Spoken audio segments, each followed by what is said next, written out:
Hello. There's nothing more I hate rather than data corruption. You just spend a really long time waiting for it to be done, and then when you check back, it doesn't open because some data has been flipped. This is really annoying, and sadly, there's no way we could permanently get rid of it. But there are ways. We could try preventing it, or we could try reverting the damage. Correction methods.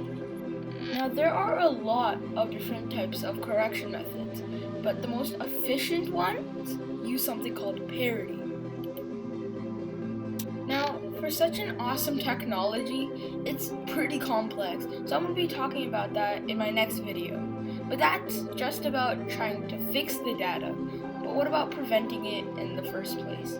That's what I'm going to be talking about in this video. So in order to understand how we can prevent it, what we first need to see is how does it get corrupted. Now you may remember this game, and it's called Broken Telephone. Basically, the person at the start of the line gets to say a word, and they have to whisper it to the next person's ear. Then they have to whisper it to the person after that, and so on and so forth, until the last person. And then they compare the word from the beginning and the word at the end. So kind of like Broken Telephone, the data gets misconfigured whenever you're reading and writing data. So then when you see a random file on your computer get corrupted, you know that it's probably been written a lot, or it's probably been read a lot. Also, whenever you see a CD that you haven't read off of and it gets randomly corrupted, that's because you're actually secretly writing on it.